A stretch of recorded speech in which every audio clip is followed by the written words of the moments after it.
ओम परम चिदाकाश, परम ज्योति, अखंड ज्योति, महाचिदाकाश, स्वयं प्रकाश, संपूर्ण प्रकाश, पूर्ण ब्रह्म, अनंत तेजगण, अनंत चितगण,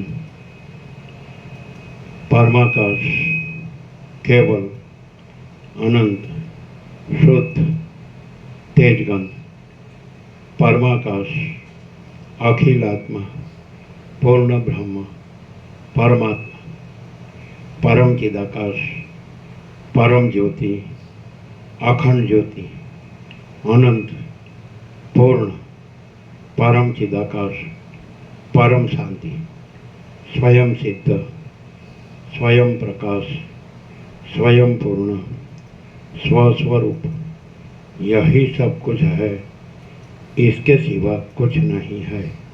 शून्यवास, अनंत कोटि, महाकल्पो है ही नहीं।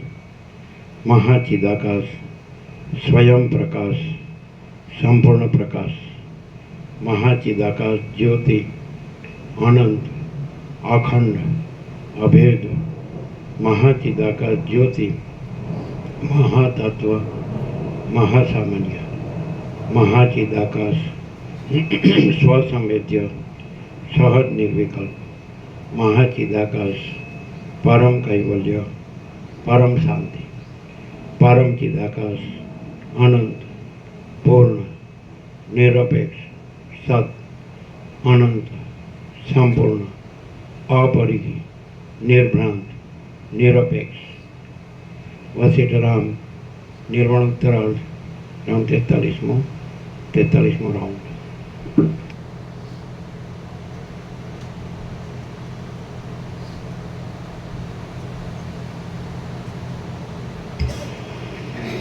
आद्य परब्रह्म सदगुरु देव की जय। ओम श्री परमात्मने नमः। सद्ग्रंथों शिरोमणि श्री योग वासिष्ठ महारामायण निर्वाण प्रकरण उत्तरार्ध पाना नंबर 1726 1701 ना वो निशान रखा है ना किसी में चाहिए 1701 सर्ग 193 રામની વિશ્રાંતિ। આ 193માં સર્ગમાં પ્રબોધને લીધે ક્ષણવારમાં અજ્ઞાનરૂપી નિદ્રાનો ક્ષય થઈ જવાથી સર્વ દ્વૈત પ્રપંચથી રહિત નિત્ય આત્મામાં પોતાની સ્થિતિ થયાનું શ્રી રામચંદ્રજી વર્ણન કરશે। રામ બોલ્યા, આદિ મધ્ય અને અંતથી રહિત જે પરમપદને દેવતાઓ અને ઋષિઓ પણ જાણતા નથી તે જ તત્વ આ દ્રશ્યના આકારે પ્રકાશે છે। કરેક્શન। રામ બોલ્યા, આદિ મધ્ય અને અંતથી રહી જે પરમ પદને દેવતાઓ અને ઋષિઓ પણ જાણતા નથી તે જ તત્વ આ દ્રશ્યના આકારે પ્રકાશે છે। બાકી જગત પણ ક્યાં છે અને દ્રશ્યતા પણ ક્યાં છે? દ્વૈત અદ્વૈતના અનુસંધાનમાં મનની અંદર જે ભેદ ઉત્પન્ન થયા કરે છે અને તેથી વાક્યોના જે વ્યવહારો, સંદેહો અને ભ્રમો થાય છે તેમનું અમારે કશું પ્રયોજન નથી। અમને તો આ સર્વ શાંત, સર્વના આદિરૂપ અને નિર્વિકાર પરબ્રહ્મ રૂપે જ ભાસે છે। જેમ આકાશની અંદર મચ્છરા, મોવાળા આદિના જેવા આકારોની અને ગંધર્વનગર આદિની પ્રશાંત આભાસરૂપ સ્થિતિ હોય છે તેમ ચિદાકાશની અંદર આ વિશાળ ત્રૈલોક્યનું ભાન થાય છે। વસ્તુતઃ જોતા તે ચિદાકાશ રૂપ છે। જેમ આકાશની અંદર આકાશપણું રહેલું છે, પાષાણમાં પાષાણપણું રહ્યું હોય છે અને જળની અંદર જળ ભાવ રહ્યો હોય છે તેમ ચિદૈક રસ બ્રહ્મની અંદર ચિદૈક રસ બ્રહ્મ જ રહ્યું છે। કરેક્શન। તેમ ચિદૈક રસ બ્રહ્મની અંદર ચિદૈક રસ બ્રહ્મ જ રહ્યું છે। અહંકાર આદિ સહિત આ જગતરૂપી દ્રશ્ય દિશાઓમાં અને આકાશમાં અસંખ્યપણે વિસ્તારવાળું છે, છતાં પણ મહાચૈતન્યની અંદર શૂન્યતા રૂપે જ રહેલું છે। તે શાંત ચિદાકાશ રૂપ જ છે એમ તમે સમજો. વિમૂઢ થઈ રહેલા જીવને અપરિમિત અનંત ઉદયવાળા પરબ્રહ્મનો અપરોક્ષ અનુભવ થાય છે. એટલે પછી આ સંસારરૂપી પિશાચ સ્ફૂરતા છતાં પણ શમી જાય છે. જેમ તરંગનો ભેદ જળની અંદર ગલિત થઈ જાય છે, તેમ જળ જેવો દેખાતા છતાં જળ ભાવથી રહિત એવો તત્વજ્ઞ પુરુષ વ્યવહારવાળો હોય તો પણ તેના ભેદનો ભ્રમ નિશેષ ગળી જાય છે. આધ્યાત્મિક આદિ 3 પ્રકારના તાપની ખાણરૂપ એવો અજ્ઞાનરૂપી સૂર્ય જ્યારે ક્યાંય જતો રહે છે, ત્યારે સંસારનો સત્તારૂપી દિવસ અસ્તને પ્રાપ્ત થઈ જાય છે. તે જ મોક્ષ સુખની વિશ્રાંતિના કારણરૂપ રાત્રિનો ઉદય સમજવો. ભાવ અભાવમાં, કાર્યોમાં, જરા મરણમાં અને જન્મમાં જ્યાં સુધી પ્રારબ્ધનો વેગ રહે છે, ત્યાં સુધી તત્વજ્ઞ જીવનમુક્ત પુરુષ વ્યવહારના વિક્ષેપમાં રહે છે, છતાં તેનાથી લિપ્ત થતો નથી. અહીં અવિદ્યા પણ નથી, ભ્રાંતિ પણ નથી, સુખનો ઉદય પણ નથી અને દુઃખ પણ નથી. વિદ્યા અવિદ્યા સુખ દુઃખ એ સર્વ નિર્મળ પરબ્રહ્મરૂપ જ છે. આ સર્વ દ્રશ્યનું સ્વરૂપ ઓળખવામાં આવે તો તે નિર્મળ બ્રહ્મરૂપ જ છે. આમ તત્વવેત્તાની દ્રષ્ટિમાં અજ્ઞાત એવી બ્રહ્મ સિવાય એક કરેક્શન છે. અજ્ઞાત એવી અહીંથી કાઢીને પાછળ લખવાનું છે. આમ તત્વવેત્તાની દ્રષ્ટિમાં બ્રહ્મ સિવાય અજ્ઞાત એવી કોઈ વસ્તુ જ નથી.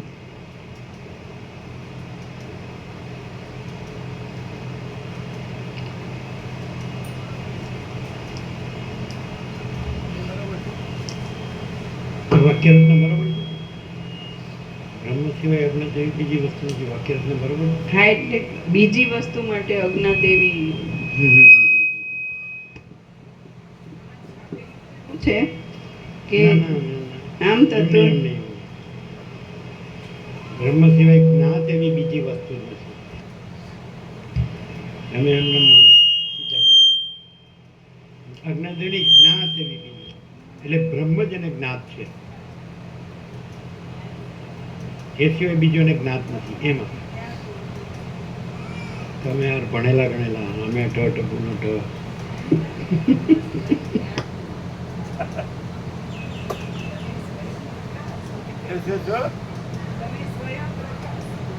તમે સ્વયં પ્રકાશ, આ હું, અમે કઈ નહીં. તમે ઊંધું બોલી અને સ્વયં પ્રકાશની ટેસ્ટ લેવો છો કે આ બરોબર જાણે ના જ કે પ્રભુ, આપણે ઊંધું બોલીએ પછી સીધું જાણે જ કે નહીં, એમ ખબર પડે જ કે નહીં આને એમ. એટલે શું કહે તમે કેડી પ્રભુ? ટેસ્ટ લેવા ગયેલો બધો વેસ્ટ જ ગયો. અહીંયા ટેસ્ટ લેવા ગયેલો બધો વેસ્ટ જ ગયો. કેવું હોય? અહીંનો ટેસ્ટ લેવા ગયેલો બધો વેસ્ટ જ ગયો છે. વેસ્ટ ન જાય. એમને જે પાકું સાચું જાણતા હોય એ કન્ફર્મ થાય ને પાકું. એમ કે આપણે ઊંધું બોલીએ એટલે સીધું થાય, એટલે આપણે સીધું પાકું થાય. એમ જ હોય.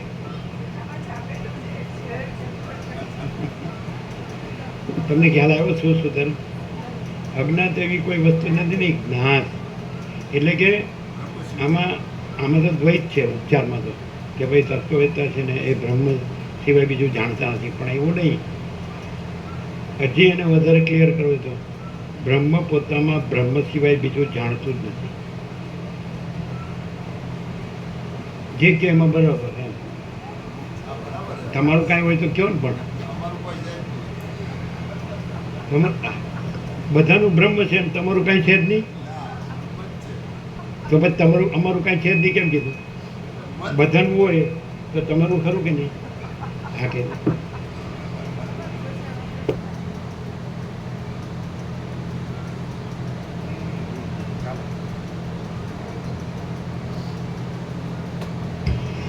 આમ તત્વવેત્તાની દ્રષ્ટિમાં બ્રહ્મમાં બ્રહ્મ સિવાય બીજી કોઈ વસ્તુ જ નથી. હું હવે પ્રબુદ્ધ થઈ ગયો છું અને મારી સર્વ પ્રકારની અજ્ઞાન દ્રષ્ટિઓ શાંત થઈ ગઈ છે. તેથી હું આ ત્રણેય લોકમાં શાંત અને સર્વત્ર સમાનતાથી રહેલ એવા ચિદાકાશ રૂપ જ દેખું છું. સારી રીતે ઓળખવામાં આવે તો આ સર્વ કેવળ બ્રહ્મરૂપ જ છે. પ્રથમ મેં મારું સ્વરૂપ ઓળખ્યું ન હતું તો પણ હું બ્રહ્મરૂપ જ હતો. હવે તો આત્મ સ્વરૂપ ઓળખાયું છે અને હું તેમાં જ સ્થિર થઈ રહ્યો છું. જેમ આકાશ શૂન્યતાના, શ્યામતાના અને એકતાના અધિષ્ઠાન રૂપ છે, તેમ નિર્વિકાર અને આભાસથી પણ રહિત એવું બ્રહ્મ જ જ્ઞાન, અજ્ઞાન ઇત્યાદિ સર્વ વસ્તુથી રહિત રૂપ છે. સર્વ વસ્તુથી રહિત છે. હું જ્ઞાનને લીધે નિર્વાણ રૂપ જ થઈ રહ્યો છું, નિશંક થઈ રહ્યો છું, નિષ્કામ થઈ રહ્યો છું. ચિત્તમાં નિર્વિક્ષેપ આત્મસુખને જ એક ધારા પ્રવાહ રૂપે ધારણ કરી રહ્યો છું અને નિરંતર યથાસ્થિત અનંત આત્મ સ્વરૂપમાં જ હું સ્થિર થઈ રહ્યો છું. આમ પ્રબોધને પ્રાપ્ત થઈ ગયેલા હું સર્વના આત્મારૂપ બ્રહ્મની અંદર કેમ સ્થિતિ ન રાખું? હું જ સર્વદા અનંત એવી સર્વ વસ્તુરૂપ છું અથવા કશારૂપ નથી, પરંતુ અત્યંત શાંત છું. આ સર્વ કાંઈ છે જ નહીં. સદરૂપ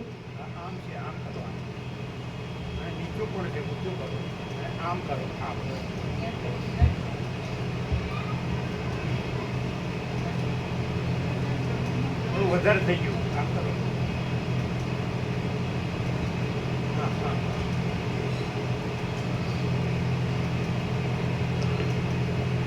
આ સર્વ કાંઈ છે જ નહીં. સદરૂપ એક હું જ છું, અથવા તો દેશકાળ આદિ આધારની અપ્રસિદ્ધિને લીધે હું ક્યાંય પણ નથી. અહો, આ કેવી આશ્ચર્યકારક શાંતિ છે! થોડુંક આમ. લાઈટ.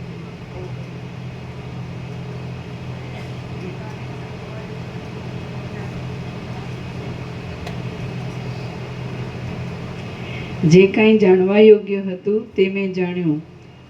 બીજા અવિવેકીઓને દુષ્પ્રાપ્ય એવું મોક્ષ સુખ પણ મેં મેળવ્યું.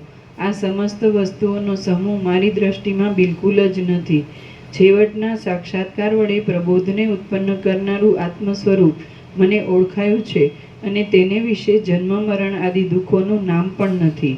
શ્રી યોગ વાસિષ્ઠ મહારામાયણમાં નિર્વાણ પ્રકરણના ઉત્તરાર્ધનો વિશ્રાંતિ કથન નામનો સર્ગ 193મો સમાપ્ત. સર્ગ 194મો. રામનું પોતાના જ્ઞાન અનુસાર ગુરુની પાસે કથન. આ 194મા સર્ગમાં આત્મતત્વ વિશે, જગત તત્વ વિશે અને નિર્વાણ સાધન વિશે શ્રી રામચંદ્રજી પોતાના બોધને અનુસરીને ગુરુને નિવેદન કરશે. રામ બોલ્યા, સર્વે જીવોના સર્વે ભાવો વિશે જ્યારે જ્યારે જે ભોગના નિમિત્ત વડે સ્વયં પ્રકાશ ચિદાત્મા જેવા જેવા વિવર્તને ધારણ કરી લે છે, તેવા તેવા વિવર્તને પોતે નાના પ્રકારના ભોગતારૂપ જીવોના આકારે અનુભવે છે. જેમ સૂક્ષ્મ એવા નાના પ્રકારના રત્નોના કિરણો એક જ ઘરમાં ભેગા મળ્યા છતાં જુદા જ રહે છે, તેમ એક જ નિરવયવ બ્રહ્મની અંદર અનંત સૃષ્ટિઓ ભેગી મળ્યા છતાં જુદી જ રહે છે, કેમ કે તે નિરવયવ બ્રહ્મની અંદર તાદાત્મ્યના અધ્યાસથી જ રહેલી છે. જેમ એક જ ઘરની અંદર નાના પ્રકારના રત્નોનો ઘાટો કિરણ સમૂહ એકબીજાને સંકળાશ ન થાય તેમ પ્રવેશ કરે છે અને ગતિ કરે છે, તેમ એક જ પરમાત્માની અંદર પ્રત્યક્ષ અને પરોક્ષ એવો જગતરૂપી કિરણ સમૂહ એકબીજાને પરસ્પર સંકળાશ ન થાય તેમ પ્રવેશ કરે છે અને ગતિ કરે છે. જેમ પ્રકાશતા એવા અનેક દીવાઓનો અનુભવ કેટલાક દેખતા માણસોને થાય છે અને કેટલાક આંધળા માણસોને નથી પણ થતો, તેમ આ આત્મપ્રકાશ વડે પ્રકાશિત એવી અનેક સૃષ્ટિઓનો અનુભવ કેટલાકને સમાન કર્મ વાસના આદિના યોગે પરસ્પર થાય છે અને કેટલાકને નથી પણ થતો. તેમ જેમ તરંગોના ક્રીડા કરવાના સ્થાનરૂપ સમુદ્રને વિશે જળના પ્રત્યેક અવયવની અંદર લવણ આદિ રસ રહેલો હોય છે, તેમ આ જગતને વિશે પ્રત્યેક પરમાણુની અંદર બધો દ્રશ્ય પ્રપંચ રહ્યો છે, પરંતુ વસ્તુતઃ જોતા સૃષ્ટિઓ પણ નથી અને તેનો ક્રમ પણ નથી. જેમ પ્રત્યેક જળના પરમાણુમાં જળ પરમાણુનો રસ રહ્યો હોય છે, તેમ ચિદૈક રસ પરમાત્માની અંદર સૃષ્ટિના આધારની પરંપરાઓ સર્વથા સર્વત્ર નિરંતર રહેલી છે. તેની સંખ્યા ગણવા કોણ સમર્થ થઈ શકે? જેમ કોઈ સ્થળે કે કોઈ કાળે શબ્દભેદ વિના અવયવપણું ભિન્ન હોતું નથી, અવયવીથી અવયવપણું ભિન્ન હોતું નથી, તેમ પરબ્રહ્મની અંદર કલ્પાયેલી સૃષ્ટિ શબ્દભેદ વિના તેનાથી જુદી નથી. એક જ આત્મા માયા વડે અનંત રૂપ થઈ જાય છે, તેથી તે જ પોતે જગતનું અધિષ્ઠાન છે. કારણના અભાવને લીધે તે ઉદય અસ્તને પ્રાપ્ત થતો નથી. જેમ સૂર્યની પ્રભા ઘટપટ આદિના પ્રકાશને ઉજાસને ઉત્પન્ન કરે છે, તેમ સ્ફૂર્તિરૂપે પ્રકાશથી ચૈતન્ય શક્તિ જાણવા યોગ્ય વસ્તુનું અખંડ જ્ઞાન ઉત્પન્ન કરે છે. આમ છતાં તે અકર્તા છે. સર્વ વસ્તુઓની તૃષ્ણાનો ક્ષય થઈ જાય છે એટલે તત્વજ્ઞાન થાય છે. એ તત્વજ્ઞાનથી દ્રશ્ય બાધિત થઈ જાય છે અને તૃષ્ણાની સમાપ્તિ આવી જાય છે.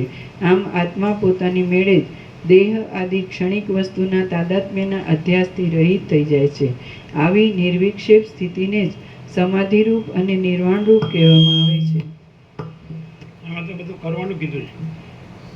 પરમાત્મા કાંઈ કરીને છે કે કાંઈક બધું કર્યા વગર છે? મૂકા પ્રભુ પરમાત્મા છે તો તમારા બધા શાસ્ત્રો અને ગુરુઓ અને ઉપચારો જે કર્મ ઉપાસના જ્ઞાન ધ્યાન બધું વર્ણાશ્રમ ધર્મ તો એ તો કરવાનું કે છે.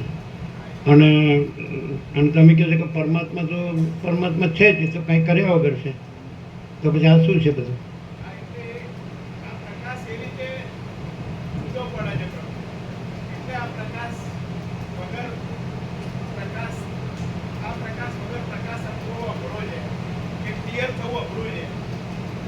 શું ક્લિયર થવું અઘરું છે?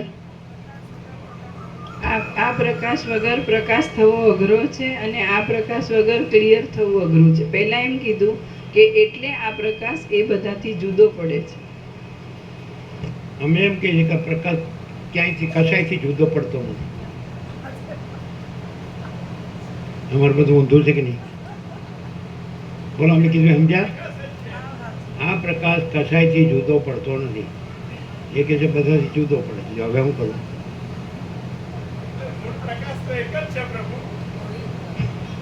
લોચા કેમ મળે ખબર? કુટીરો બનાવે છે એટલે માલસર બ્રહ્મચારીઓની કુટીર થઈ ગઈ. કુટીરો થઈ ગઈ. શું છે? હા હા હા, બ્રહ્મચારીઓ મળ્યા રહેવા વાળા.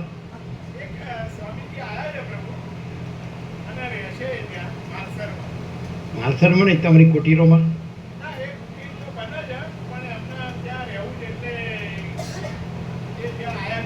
આ પ્રકાશ અઘરો કેમ લાગે છે? બધાથી જુદો કેમ લાગે છે? એટલે પોતે બધાથી જુદો ને અઘરો છે કે પ્રકાશ બધાથી જુદો ને અઘરો છે?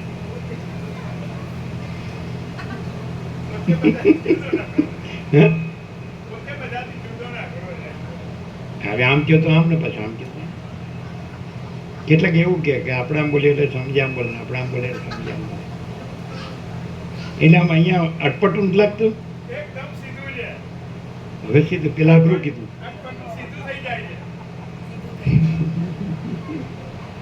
તમે કુટીરમાં તપ કરવા ક્યારે જવાનું? તમે દર્શન કરવા આવીએ.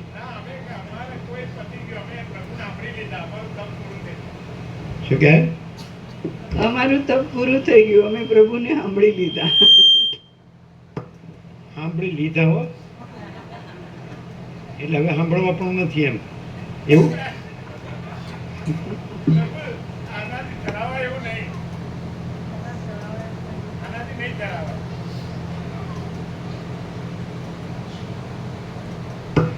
ઇન જનરલ આપણે એ તો અનુભવ્યું કે સર્વ પરમાત્મા છે, ભગવાન બધું રહ્યા છે, એ તો 100% સત્તાની નિશાન છે. પણ આભાસ માત્ર. ધારો કે આપણે આપણા ઉપર જ લઈએ તો આપણે ક્યાં અટકીએ છીએ?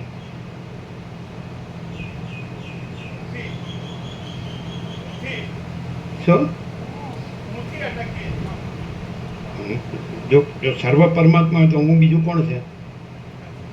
જો તો એમાં આમ કરે છે, આમ કરે છે એમ. જો અમે કીધું એક ખોટું છે.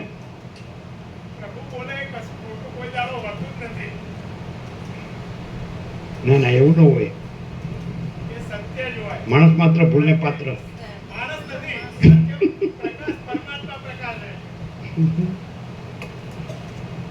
અમે એવું કહ્યું છે ખબર?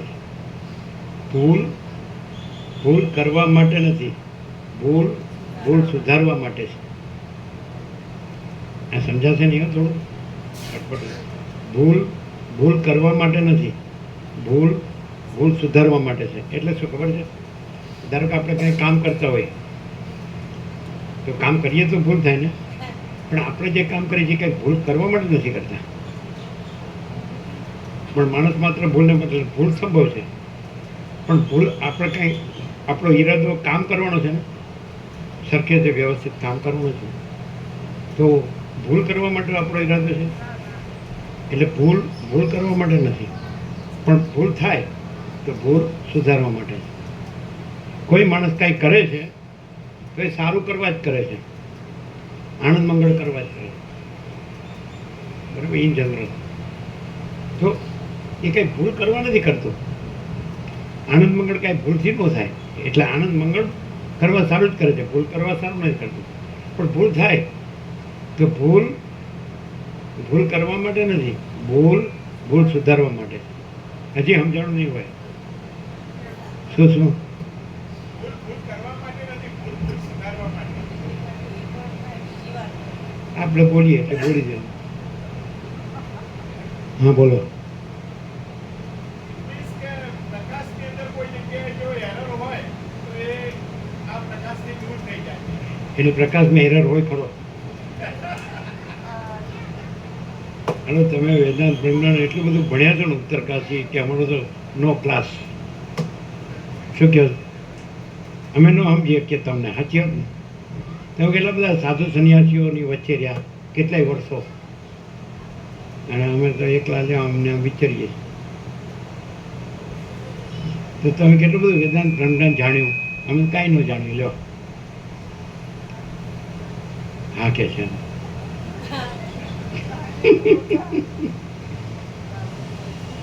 તો પછી હવે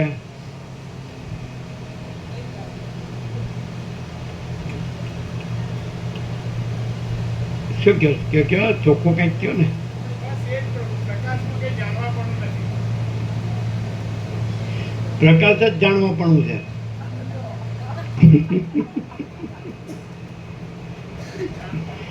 પ્રકાશમાં કાંઈ જાણવાપણું નથી, કે પ્રકાશ જ જાણવાપણું છે. જાણો આપણે સવારે થયું હતું ને કે જાણવાપણું છે તે પ્રકાશ છે.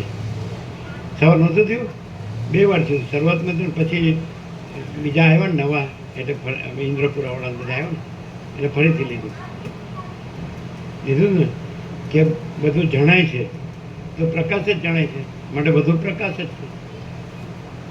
અને પ્રકાશ જ જણાય ને. આ સૂર્યના ભગવાન છે તો આ આખો પ્રકાશ છે, તો પ્રકાશ જ જણાય ને, કે નહીં? તો પછી અને પ્રકાશ તો પોતાનો પ્રકાશ જ છે, એ તો જણાય જ છે. એની ક્યાં જાણવાનું છે, એ તો જણાય જ છે. સવારે ક્લિયર નહોતું?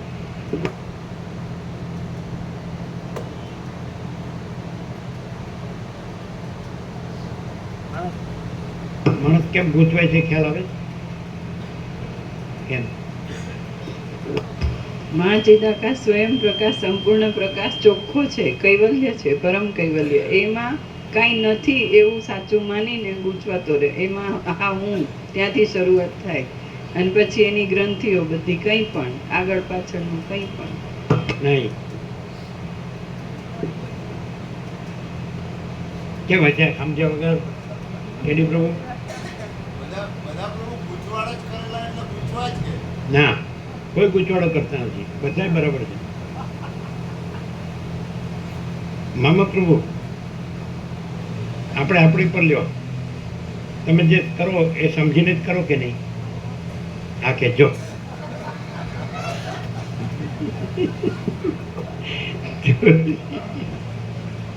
બસ. અચ્છા, તમે એમ કહો હું બધું સમજ્યા વગર કરું છું, કયો જો.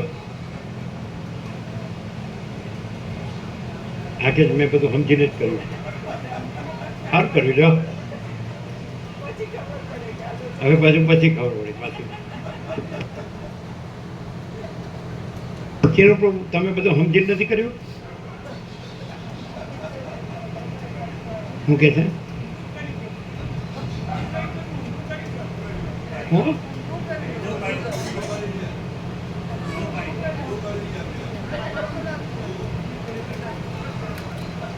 ના ના, અમને તો એવું નથી લાગતું. અમને એમ લાગે બધા સીધું જ કરે છે. શું કે ચેતન પ્રભુ? હા,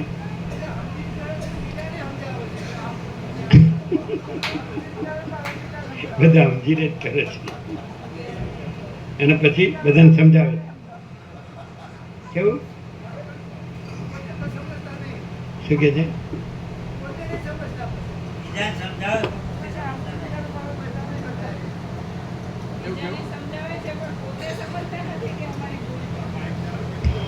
પોતે બીજાને સમજાવે છે પણ પોતે સમજતા નથી કે અમારી ભૂલ ક્યાં થાય છે. બધા સમજીને જ કરે છે, બીજાને સમજાવે છે પણ પોતે જ સમજતા નથી કે અમારી ભૂલ ક્યાં થાય. ના, એવું નથી. બધા જ સમજે છે. ચાલો, એક જણ બતાડો આખા અનંતમાં કે જેને ખબર ન હોય કે હું આ છું. બોલો. કોઈ એવો ન મળે, બધાને એમ છે કે આ હું છું. પછી બધાને જ્ઞાન છે કે નહીં? તો પછી કોઈની ભૂલ ન કઢાય. શું કે કોદર પ્રભુ, આચાર્ય દેવો ભવ, ધનજી પ્રભુ, જો પેલા માથું ભેંજોડે.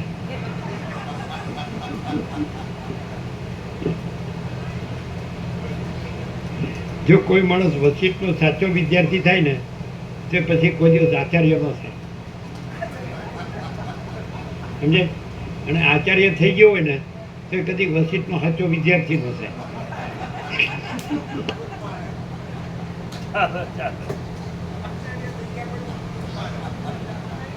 હું આચાર્ય અને બીજાનો વિદ્યાર્થી.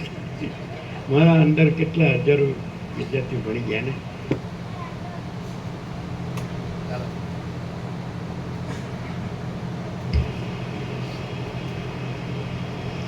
જેમ કોઈ સ્થળે કે કોઈ કાળે શબ્દભેદ વિના અવયવીથી અવયવપણું ભિન્ન હોતું નથી, તેમ પરબ્રહ્મની અંદર કલ્પાયેલી સૃષ્ટિ શબ્દભેદ વિના તેનાથી જુદી નથી.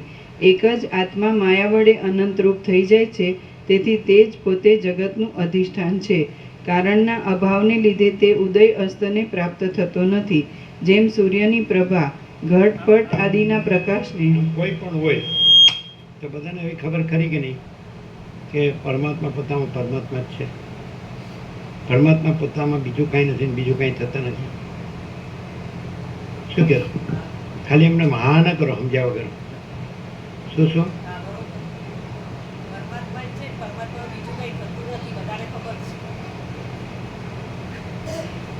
પરમાત્મા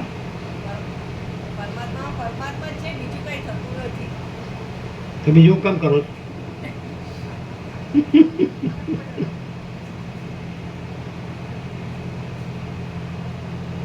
નહીં ખ્યાલ આવ્યો. શું શું? પરમાત્મા પોતામાં પરમાત્મા જ છે, સર્વ પરમાત્મા છે અને એ પોતામાં એક છે. તો આ બધું કંઈ કરવાની જરૂર ખરી?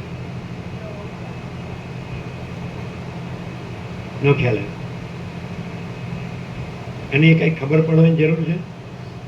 સર્વ પરમાત્મા છે, ભગવાન બધું રહ્યા છે, તો એ કંઈ ખબર પડવાની વસ્તુ છે? પરમાત્માને પોતામાં ખબર પડવાની જરૂર છે કે પોતે પરમાત્મા છે? અને પરમાત્માને પોતામાં ખબર પડવાની જરૂર છે કે પોતે પોતે જ છે, બીજું નથી ને બીજું થતું નથી? તો આ બીજો કોણ છે? કેમ હશે આ? બીજો કોણ છે જે પૂછ્યું ને ત્યાં જ અત્યાર સુધીમાં જે કંઈ છે ને એ માથાકૂટ ત્યાંથી છે. પરમાત્મા પોતે પરમાત્મા છે, બીજું કંઈ થતા નથી ને એમાં બીજું કંઈ થયું નથી. પછી માથાકૂટ ક્યાંથી આવી? આ બીજો હું થયો એમાંથી.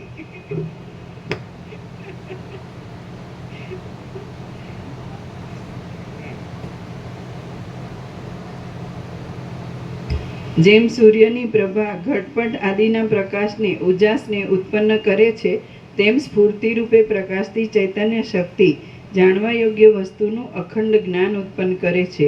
આમ છતાં તે અકર્તા છે. સર્વ વસ્તુઓની તૃષ્ણા, આ તો વાંચ્યું હતું હે ને, 2 લાઈન ફરીથી. આ બુદ્ધિની સુધી 2 લાઈન ફરીથી.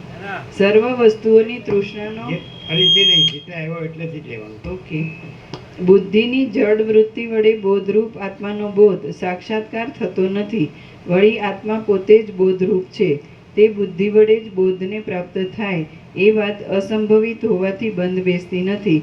વળી બોધરૂપ આત્મા પોતે જ કેમ બોધ્ય પોતાના કર્મરૂપ બને? એટલે તે પક્ષ પણ અઘટિત જેવો છે. એવો પ્રબુદ્ધ આત્મા પોતે જ બોધરૂપ છે અને અજ્ઞાનના યોગે તે સુષુપ્તિના જેવી અવસ્થામાં રહ્યો હોય છે. મધ્યાહન સમયે જેમ બધું ઝાકળ ખસી જાય છે એટલે સૂર્યનો તડકો બરાબર પ્રકાશે છે, તેમ અજ્ઞાનરૂપી ઝાકળ ખસી જાય છે એટલે દેશકાળ આદિનો વસ્તુતઃ અભાવ થતા છતાં નહીં થતા એટલે દેશકાળ આદિનો વસ્તુતઃ અભાવ થતા તે પોતે પોતાની મેળે જ પ્રકાશી નીકળે છે. સર્વ લૌકિક અને પારલૌકિક કર્મફળની તૃષ્ણાથી રહિત થઈ ગયેલા અને પ્રબોધને લીધે શાંત ઈચ્છાવાળા થયેલા સત્પુરુષો નિર્વાણની ઈચ્છા કરતા નથી. નિર્વાણની ઉમેરવાનું. સર્વ લૌકિક અને પારલૌકિક કર્મફળની તૃષ્ણાથી રહિત થઈ ગયેલા અને પ્રબોધને લીધે શાંત ઈચ્છાવાળા થયેલા સત્પુરુષો નિર્વાણની ઈચ્છા કરતા નથી, તો પણ તેમને નિર્વાણની પ્રાપ્તિ થાય છે. મોહરૂપી નિદ્રામાંથી જાગ્રત થયેલો, આત્મામાં જ આરૂઢ થઈ રહેલો, ધ્યાનાવસ્થિત અને પોતાના શુદ્ધ સ્વભાવમાં જ કેવળ સ્થિર થઈ રહેલો તત્વજ્ઞ પુરુષ કશું ગ્રહણ કરતો નથી, તેમ કશાનો ત્યાગ પણ કરતો નથી. જીવન મુક્ત પુરુષ મનના મનન વડે યુક્ત હોય છે, તો પણ તેને કર્મયોગમાં આસક્તિ હોતી નથી. તેથી તે મનના એક શબ્દ ઉમેરવાનો છે એના પછી આત્માભિમુખ. આથી તે મનના આત્માભિમુખ મનનથી મન વિનાનો રહે છે. મન વિનાનો. જીવન મુક્ત પુરુષ મનના મનન વડે યુક્ત હોય છે, તો પણ તેને કર્મયોગમાં આસક્તિ હોતી નથી. આથી તે મનના આત્માભિમુખ મનનથી મન વિનાનો રહે છે અને સર્વને યથાસ્થિતપણે સાક્ષી રૂપે જોયા કરે છે. તે દીવાની પેઠે પ્રકાશ આપતો હોવા છતાં નિષ્ક્રિય છે. જીવન મુક્ત પુરુષને સર્વત્ર સત્ય ચિન્માત્ર તત્વ જ સૃષ્ટિ પ્રલય આદિ રૂપે ભાસે છે. વ્યુત્થાન દશામાં ચિન્માત્ર તત્વ જ તેને વિશ્વરૂપ જણાય છે અને સમાધિ દશામાં તેને તે બ્રહ્મરૂપ પ્રતીતિમાં આવે છે. વ્યુત્થિત દશામાં કે સમાધિ દશામાં રહ્યા છતાં જે પુરુષ ભેદભાવનાથી રહિત, બોધરૂપ અને સત્ય એવા સ્વાનુભવરૂપ સ્વરૂપાનુભવમાં જ સ્થિર થઈ રહે છે. વ્યુત્થિત દશામાં કે સમાધિ દશામાં રહ્યા છતાં જે પુરુષ ભેદભાવનાથી રહિત, બોધરૂપ અને સત્ય એવા સ્વરૂપાનુભવમાં જ સ્થિર થઈ રહે છે, તેમજ સર્વ દ્રશ્યોને ઉદાસીનપણાથી જુએ છે, તે જ શાંતિને મેળવે છે. જેમ આકાશની શૂન્યતા વિના બીજી કાંઈ જુદી સત્તા નથી, તેમ જગતના અનેક પદાર્થોના સમૂહની તેના વાસ્તવિક ચિન્માત્ર ભાવ વિના બીજી કશી વાસ્તવ સત્તા નથી. વિશાળ બોધવાળા તત્વજ્ઞ પુરુષોને કેવળ અનંત બોધરૂપતા જ અવશેષ રહેલી અનુભવાય છે. તે બોધ પણ પોતાના સ્વરૂપમાં પરિણામને પ્રાપ્ત થઈ જઈને અવર્ણ્યપણાને પ્રાપ્ત થાય છે. અત્યંત શાંત એવો જીવન મુક્ત બ્રહ્મભાવમાં વિશ્રાંતિ પામે છે. એ પછી જે કાંઈ પરમ સત્તા અવશેષ રહે છે કિંવા નથી રહેતી, તે વાણી વડે વર્ણવી શકાય તેવી નથી.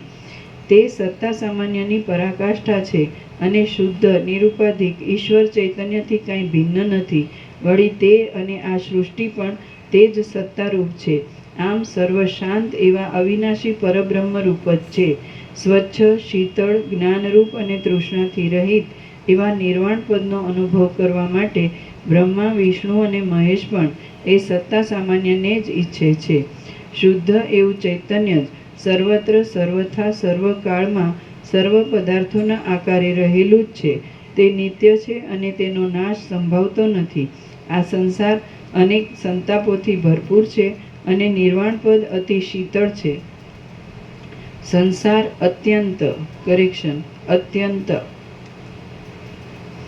સંસાર અત્યંત દુઃખરૂપ છે, ત્યારે નિર્વાણ પદ સર્વ દુઃખોને શાંત કરનારું હોવાથી અત્યંત શીતળ છે. બહાર નહીં કોતરેલી છતાં શિલાની અંદર રહેલી પૂતળીઓ જેમ કારીગરની બુદ્ધિમાં સ્ફુરે છે, તેમ આ અખંડિત બ્રહ્મ પોતાના સ્વરૂપની અંદર જગતના વેશે સ્ફુરે છે.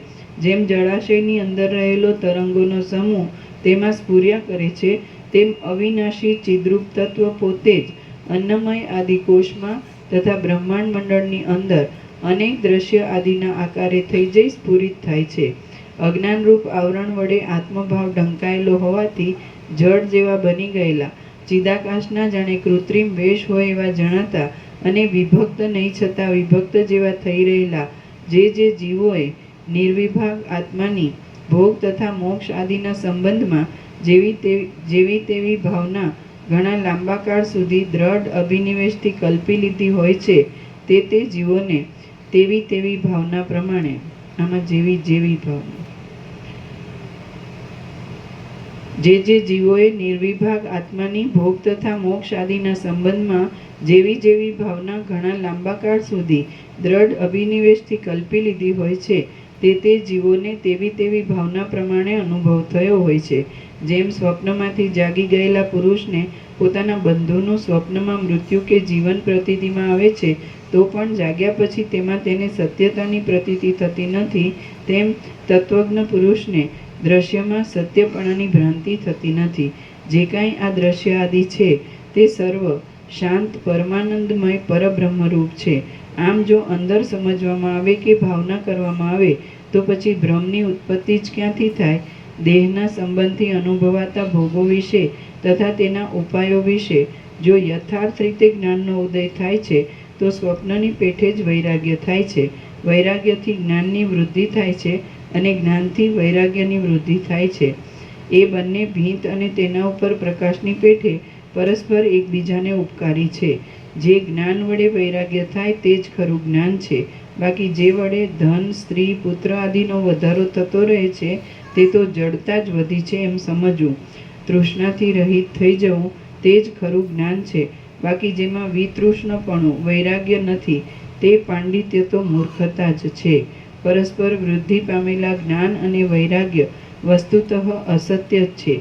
તેથી ચિત્રમાં આલેખેલા અગ્નિની પેઠે તે પોતાનું કાર્ય કરી શકતા નથી, માટે તે નહીં જેવા છે એમ માનવાનું નથી. કેમ કે જ્ઞાનની તથા વૈરાગ્યની નિરતિશય સંપત્તિ એ જ મોક્ષ કહેવાય છે.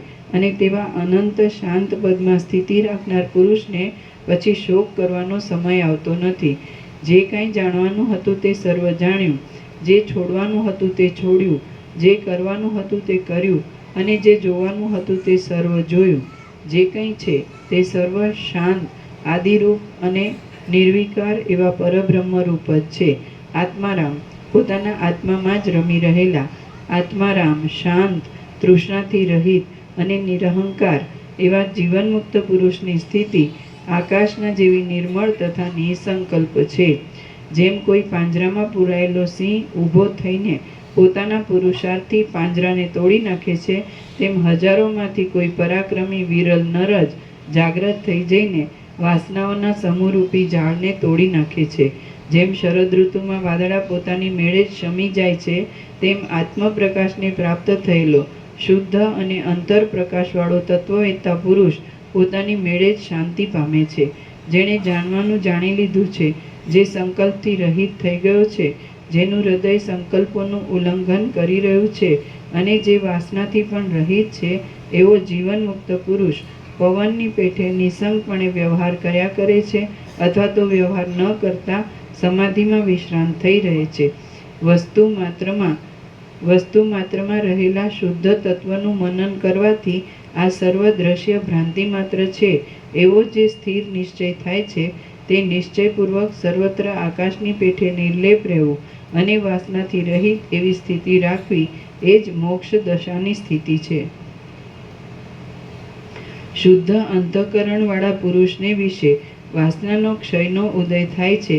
આ સર્વ બ્રહ્મરૂપ છે એમ સમજવામાં આવે છે એટલે નિર્વાણમાં જ સ્થિર બુદ્ધિ થઈ જાય છે. એટલે અનંત એવી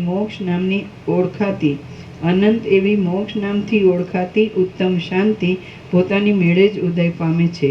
સર્ગ 194મો સમાપ્ત. સર્ગ 195મો જીવનમુક્ત દશામાં સ્થિર થવા વિશે.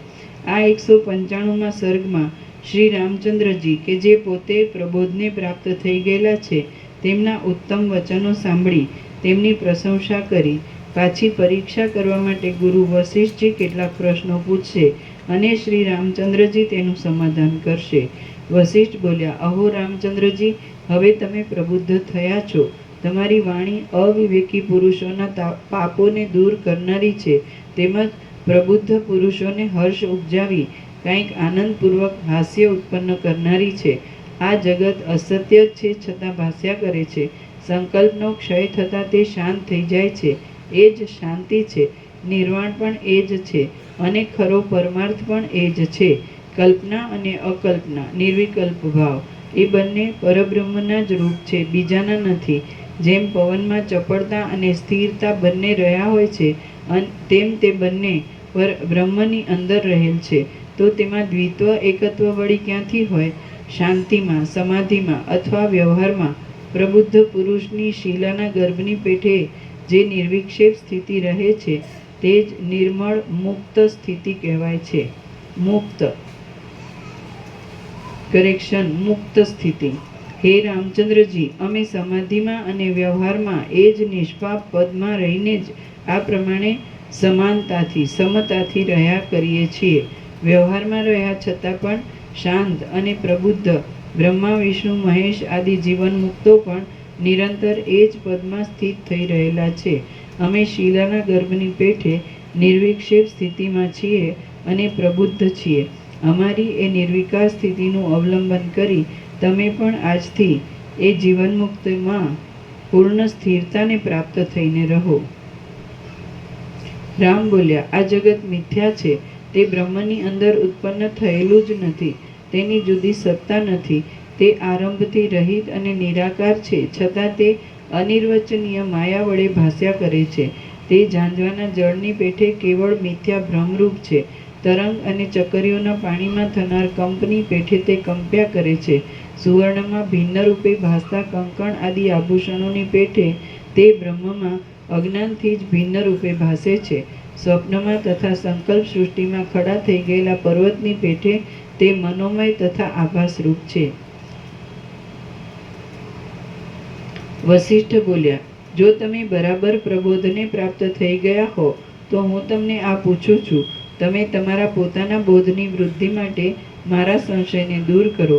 આમ આ જગતરૂપી આભાસ નિત્ય અનુભવમાં આવતા છતાં, અતિ સ્પષ્ટપણે દેખાતા છતાં અને પ્રત્યક્ષ હોવાથી માથે ચડાવી લેવો પડે એવો હોવા છતાં કેમ નથી, કેમ મિથ્યા છે?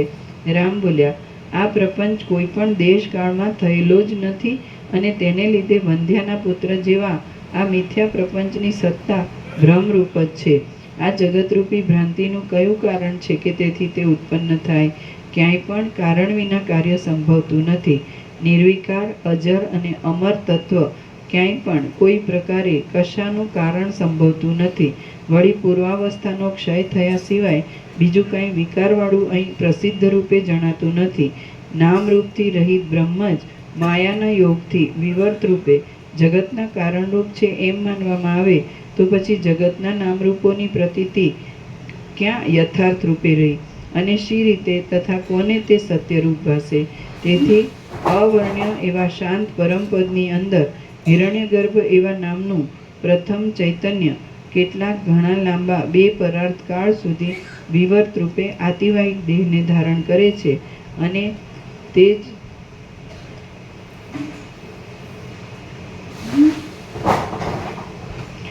તે જ જગતની ભ્રાંતિનો છેવટનો વિષય હોય એમ લાગે છે. જેમ આપ સ્વપ્નની અંદર એક ક્ષણને સંવત્સર રૂપ અનુભવો છો, તેમ પ્રથમ ચૈતન્ય હિરણ્યગર્ભનો એક ક્ષણની અંદર સંવત્સર આદિ કાળના ભ્રમને અનુભવે છે. તેમજ તેની અંદર પછી કાકતાલીયની પેઠે ચંદ્ર, સૂર્ય આદિને પણ દેખે છે.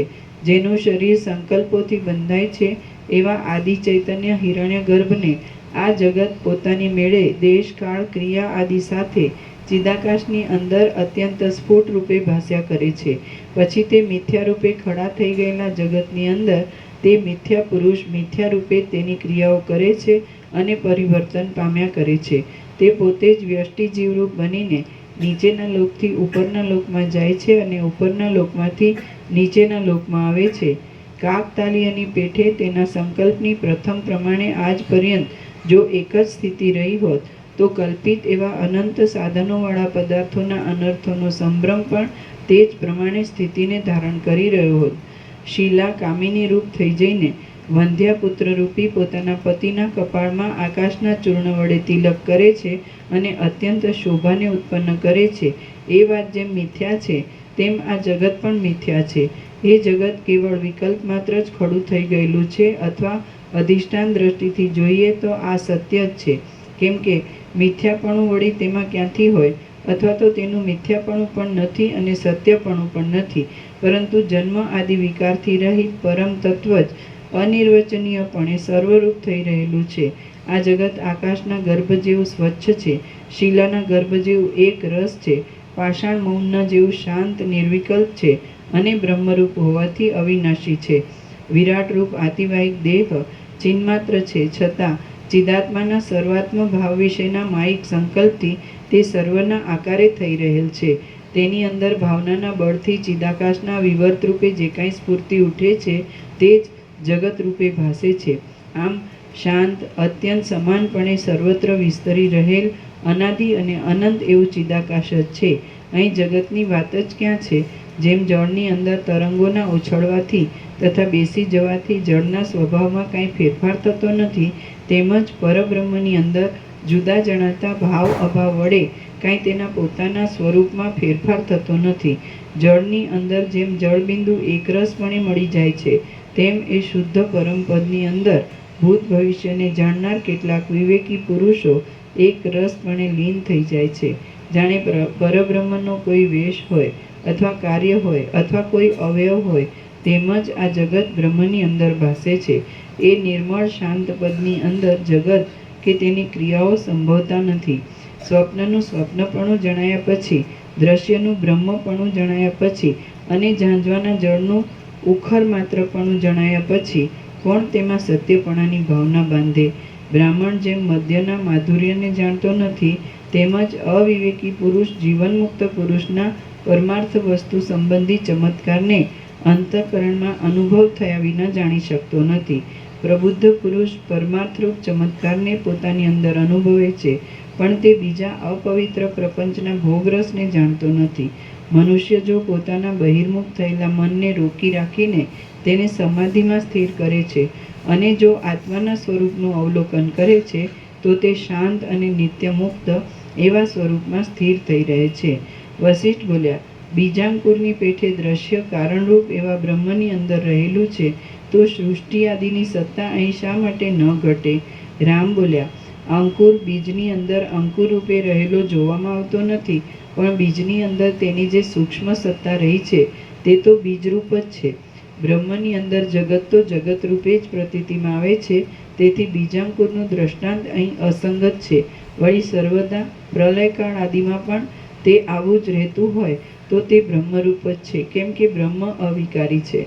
નિર્વિકાર વસ્તુમાંથી સવિકાર વસ્તુ અને નિરાકાર વસ્તુમાંથી સાકાર વસ્તુ પ્રકટ રૂપે ઉદય પામે એવું ક્યાંય અમે દીઠું કે સાંભળ્યું નથી જ.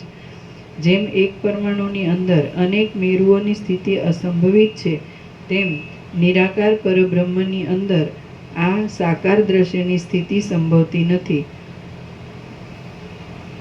સંપુટમાં જેમ રત્ન રહે છે, તેમ નિરાકાર બ્રહ્મની અંદર આ મહદ આકારવાળું જગત રહ્યું છે. એ વાત ઉન્મત્તના વચન જેવી છે. શાંત એવું પરબ્રહ્મ આ સાકાર દ્રશ્યનો આધાર છે એ વાત પણ ઘટતી નથી, કેમ કે સાકાર વસ્તુનું અવિનાશીપણું ક્યાં દેખાય છે?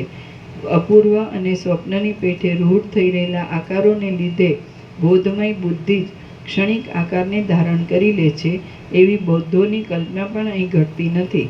સૃષ્ટિનો જે અનુભવ થાય છે એ કોઈ અપૂર્વ લોકોત્તર સ્વપ્ન છે, કેમ કે તેમાં પ્રથમ નહીં અનુભવેલ વસ્તુ પણ અનુભવમાં આવે છે અને સ્વપ્નમાં તો જાગ્રતમાં અનુભવેલો અર્થ જ સંસ્કાર રૂપે અંતઃકરણમાં રહી અધ્યસ્ત વિષયની પેઠે દેખાય છે. કરેક્શન, અધ્યસ્ત વિષયની પેઠે દેખાય છે. જાગ્રત છે તે જ સ્વપ્ન છે એ વાત પણ અહીં ઘટતી નથી, કેમ કે જો તેમ હોય તો સ્વપ્નમાં મરી ગયેલો અને સ્મશાનમાં લઈ જઈ બાળી નાખેલો પુરુષ પ્રાતઃકાળમાં કેમ જોવામાં આવે છે? સ્થૂળ શરીરથી રહિત થયેલને સ્વપ્ન જોવામાં આવતું નથી, માટે અશરીર એવા આત્મામાં સ્વપ્ન આદિ અવસ્થાનો આરોપ કરવો અઘટિત છે. આવી વાત પણ કાંઈ યોગ્ય નથી, કેમ કે પિશાચ આદિ સંભવે છે અને તેની સ્વપ્નવત સ્થિતિ પણ અનુભવમાં આવે છે. આ સ્વપ્નના જેવો આભાસ ચિદાત્માની અંદર વિવર્ત રૂપે રહેલો છે. નિરાકાર પરમાત્મા પોતાના વિવર્ત રૂપે પ્રસરી રહેલા સૃષ્ટિ આદિ નાના પ્રકારના આકારથી રહ્યા છે. સ્વપ્નમાં આત્માની અંદર સાક્ષી ચૈતન્ય જ શૈલ આદિ રૂપે વિવર્ત ભાવથી થઈ રહે છે. તેમ પરમાત્મામાં વિવર્ત રૂપે જગતની સ્થિતિ છે. પ્રત્યક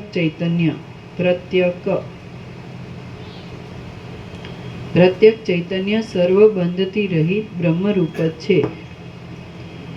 ક નહીં, ક ખોડો. ખોડો એ કાઢી નાખી, પ્રત્યેકની જગ્યાએ પ્રત્યક ચૈતન્ય. ક ખોડો. પણ પ્રત્યેક ચૈતન્યનો અર્થ શું થાય ખબર? આત્મ ચૈતન્ય. પ્રત્યેક કોઈ બીજું નહીં. બધાનું જે આત્મ ચૈતન્ય છે એને પ્રત્યેક ચૈતન્ય કહેવાય. ક ખોડો આત્મ ચૈતન્ય એટલે બધાનો જે આત્મા છે એ પ્રત્યેક ચૈતન્ય.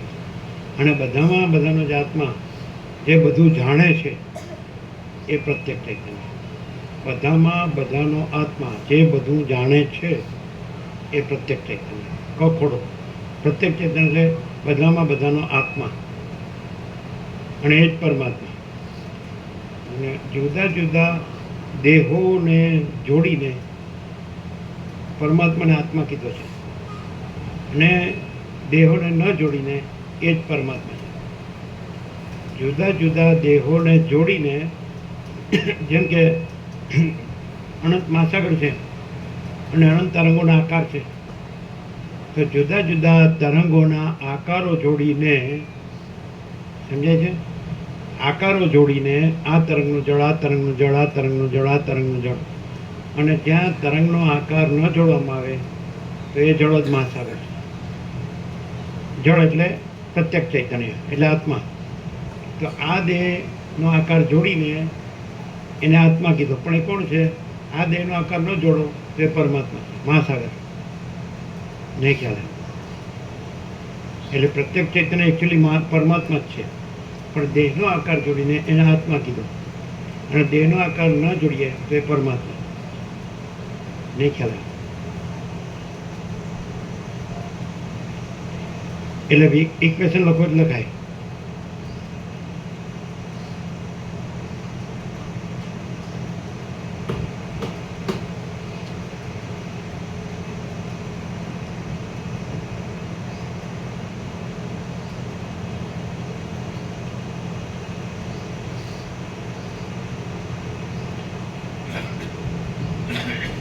પરમાત્મા પ્લસ દેહનો આકાર ઇક્વલ ટુ આત્મા.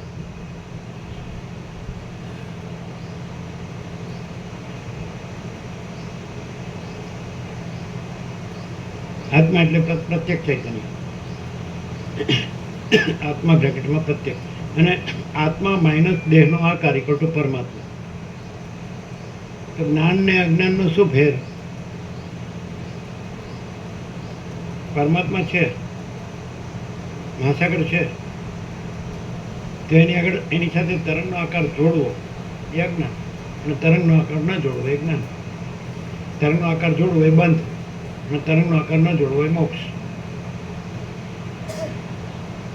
ક્લિયર? મહાસાગર જ છે. તરંગનો આકાર ભાષે કે ન ભાષે એમ પરમાત્મા જ છે, મહાચિદાકાશ જ છે. દેહનો આકાર ભાષે કે ન ભાષે. લખ્યું બીજું, આત્મા માઇનસ દેહનો આકાર ઇક્વલ ટુ પરમાત્મા. એટલે આત્મા જે કીધું આગળ તો પરમાત્મા જે કીધું એટલે જળ. તો તરંગનું જળ કયો કે મહાસાગરનું જળ, એટલે એ મહાસાગર જ છે. એટલે દેહનું ચૈતન્ય કયો કે અનંત ચૈતન્ય કયો, વ્યાપક ચૈતન્ય, તો એ ચૈતન્ય જ છે. એટલે મહાચિદાકાશ જ છે. એટલે આ દેહનો આકાર જોડ્યો એટલે એને આત્મા કીધો, અને દેહનો આકાર ન જોડે તો એ પરમાત્મા. નથી ક્લિયર? પછી જે બીજું બધું આવી પડે છે કર્મ, તો એ દેહનો આકાર જોડવાથી આવી પડે છે. જ્યાં દેહનો આકાર નથી જોડવામાં આવતો તો ત્યાં કોઈ કર્મ આવી પડતું નથી. એટલે બંધ અને મોક્ષ. તો દેહનો આકાર જોડ્યો એ બંધ, અને દેહનો આકાર ન જોડે તો મોક્ષ. દેહનો આકાર જોડ્યો અજ્ઞાન, દેહનો આકાર ન જોડ્યો જ્ઞાન. કારણ કે વાસ્તવમાં જળમાં તરંગનો આકાર નથી. આપણે જો હાથમાં લઈએ તો જળમાં તરંગનો આકાર નથી. એટલે નથી એને જોડવું એ અજ્ઞાન, નથી એને ન જોડવું એ જ્ઞાન. નથી એને જોડવું એ બંધ, અને નથી એને ન જોડવું એ મોક્ષ. અહીં તો પહેલેથી જ બધા દેખાય જ છે.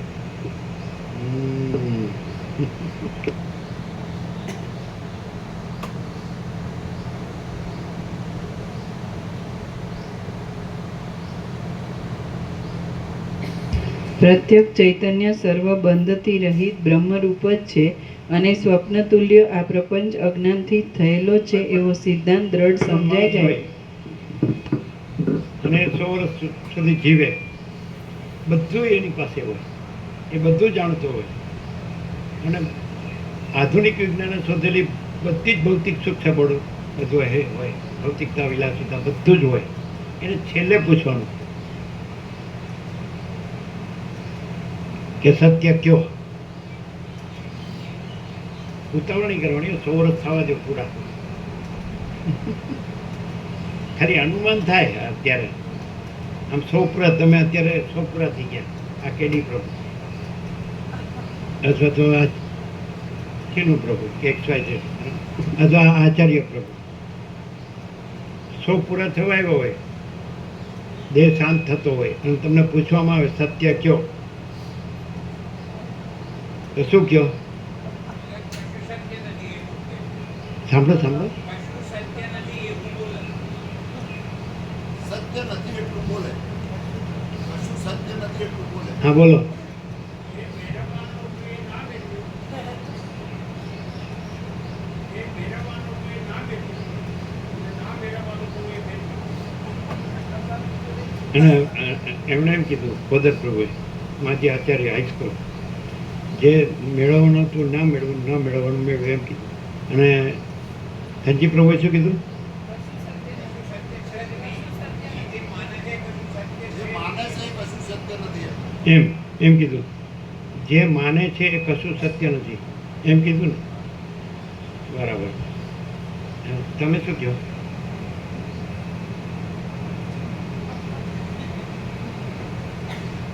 એ મનમાં બોલ્યા અમે સાંભળી ગયા. એ મનમાં બોલ્યા અમે સાંભળી ગયા.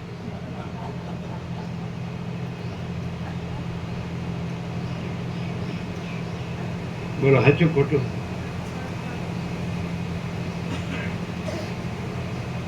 તેનું ઋણ શું કહો? છેલ્લે આપણે 100 વર્ષ પૂરા થતા હોય અને કોઈ પૂછે કે સત્ય શું છે, તમે શું કહો?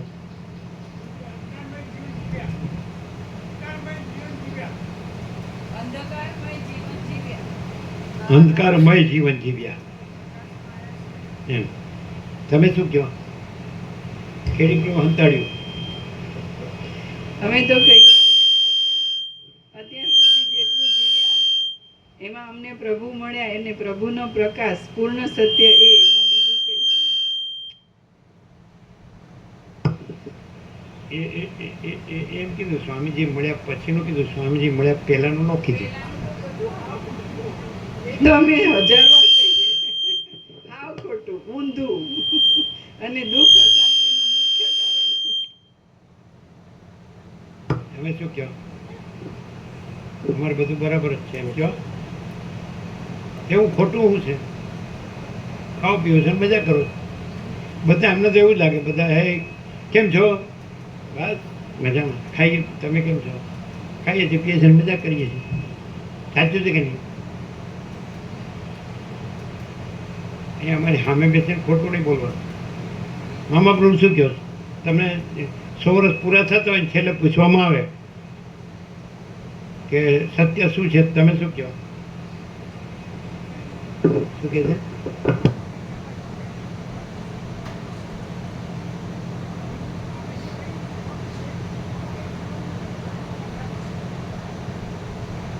આમાં કંઈ કરવા જેવું નથી. અમે જે કર્યું એ ખોટું છે. પરમાત્મા વ્યાપક છે.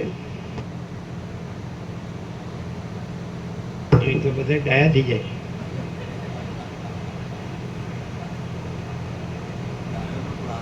ત્યારે તમે તો બોલ્યા નહીં કેડી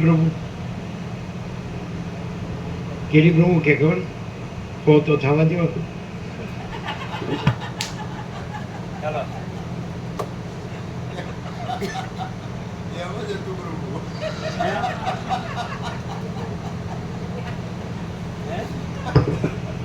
એમ જ હતું પ્રભુ. સાચી વાત છે. અમે ક્યાં એની અંદર પેસી ગયા છીએ? ક્યાંય નથી. તમે જેને ક્યાંય કીધું એ ક્યાંય નથી. એમ જ હતું ને. ચાલો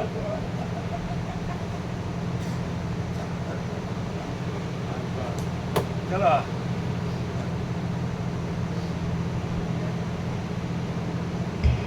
પ્રત્યક્ષ ચૈતન્ય સર્વ બંધથી રહિત બ્રહ્મરૂપ જ છે અને સ્વપ્ન તુલ્ય આ પ્રપંચ અજ્ઞાનથી થયેલો છે એવો સિદ્ધાંત દ્રઢ સમજાઈ જાય તેમજ વાસ્તવિક આત્મ સ્વરૂપ ઓળખાઈ જાય એટલે જગતનું અસ્તિત્વ કે નાસ્તિત્વ, ભાવ કે અભાવ એ કશું અનુભવાતું નથી. ત્યારે અનુભવ કરનાર કે અનુભવનો ક્રમ એ પણ કાંઈ જણાતું નથી. પ્રબુદ્ધ અવસ્થામાં તો કશાનો અનુભવ જ થતો નથી અને અપ્રબુદ્ધ દશામાં પણ આ સર્વ અનિર્વચનીય રૂપે પ્રતીતિમાં આવે છે.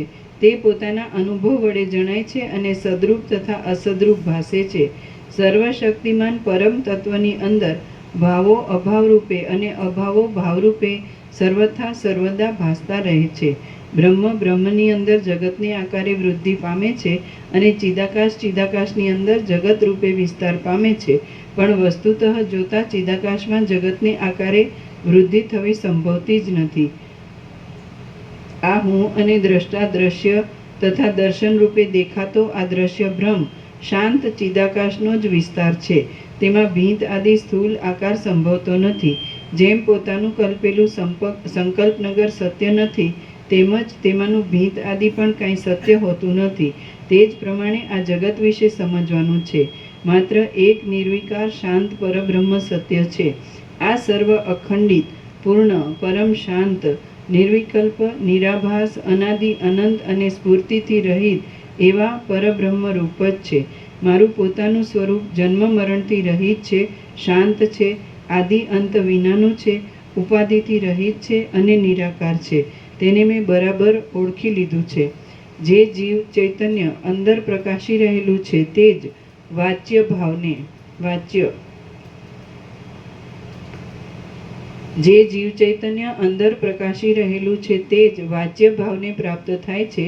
કેમ કે જે પૃથ્વીમાં લીન હોય તે જ અંકુર ભાવને ધારણ કરે છે. હું શુદ્ધ જ્ઞાનમય એક આત્મા રૂપ છું અને દ્વિત્વ એકત્વ આદિથી રહિત છું. તે હું દ્વિત્વ એકત્વ આદિની કાંઈ પણ કલ્પનાને બિલકુલ સમજતો જ નથી. આ સર્વ પુરુષો જીવતા છતાં મારી દ્રષ્ટિમાં બ્રહ્મ માત્ર હોવાથી નિત્ય મુક્ત છે, મૌનવાળા છે, સર્વ આરંભથી રહિત છે અને આકાશમાં રહેલા શૂન્ય ભાવની પેટે તે બ્રહ્મમાં અભિન્ન રૂપે રહ્યા છે. જગત ત્વચા આદિ ઇન્દ્રિયો વડે અનુભવમાં આવે છે તેથી મોટા આરંભવાળું જણાય છે અને વિલક્ષણ છે. આમ છતાં પણ ભીંતમાં આલેખેલા ચિત્રની પેઠે તે આભાસ માત્ર છે. મનોરાજ્યની પેઠે ખડું થઈ ગયેલું છે અને અનિર્વચનીય છે. તે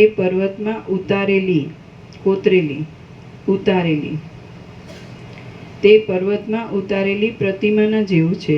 જાણે કોઈ કથામાં વર્ણન કરાતું હોય, જાણે આકાશની અંદર શંભરાસુરની રચેલી માયા હોય અને જાણે કોઈ સ્વપ્ન જ ખડું થઈ ગયું હોય તેવું આ જગત છે. સૃષ્ટિના આદિકાળમાં આ જગત સ્વપ્નની પેઠે જ અવલંબન વિના નિરવયવ રૂપે ભાસે છે તો પછી તેની સત્યતા કેવી હોય? આ જગત અવિવેકીઓની દ્રષ્ટિમાં સત્ય છે, વિવેકીની દ્રષ્ટિમાં તે મિથ્યા છે, બ્રહ્મવેતાની દ્રષ્ટિમાં તે બ્રહ્મરૂપ છે અને શાંત પુરુષની અંદર ક્રમે કરી તે શાંત થઈ જઈ શૂન્ય રૂપ જ પ્રતીતિમાં આવે છે. તત્વજ્ઞ પુરુષની દ્રષ્ટિમાં સ્થાવર જંગમ સહિત આ સર્વ ભાવો અને હું તમે વગેરે સર્વ જગત ચિદાકાશ રૂપ જ છે. હું ચિદાકાશ રૂપ છું, તમે ચિદાકાશ રૂપ છો, જગત ચિદાકાશ રૂપ છે અને આકાશ પણ ચિદાકાશ રૂપ છે. માટે તમે ચિદાકાશની સાથે એકતાને પ્રાપ્ત થઈ ચિદાકાશ રૂપ બની જાઓ. તમે ચિદાકાશ રૂપ થઈ ગયા છો તેથી પુરુષોમાં શ્રેષ્ઠ છો. તમે સ્વરૂપ જ્ઞાન વડે આકાશના જેવા સર્વના આત્મારૂપ છો.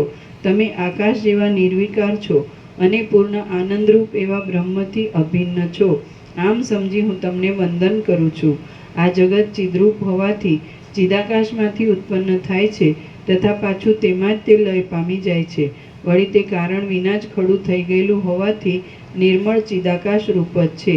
સર્વ પદથી અતીત અને સર્વ શાસ્ત્રની યુક્તિઓનું પણ ઉલ્લંઘન કરી રહેલા તે નિર્દ્વંદ્વ પદનો આશ્રય કરી તમે પણ ચિદાકાશ રૂપ જ થઈ રહ્યા છો. હું પણ નથી, જગત પણ નથી, હાથ પગ આદિ અવયવ પણ નથી અને ઘટપટ આદિ પદાર્થો પણ નથી, પરંતુ સર્વ આકાશ જેવા સ્વચ્છ સૂક્ષ્મ ચિદાકાશ રૂપ છે. આ જે મેં તમને સર્વ વસ્તુઓનો નિષેધ બતાવ્યો છે તે તાર્કિક આદિવાદીઓને નિંદા કરવા યોગ્ય જણાય રુચિ થશે નહીં.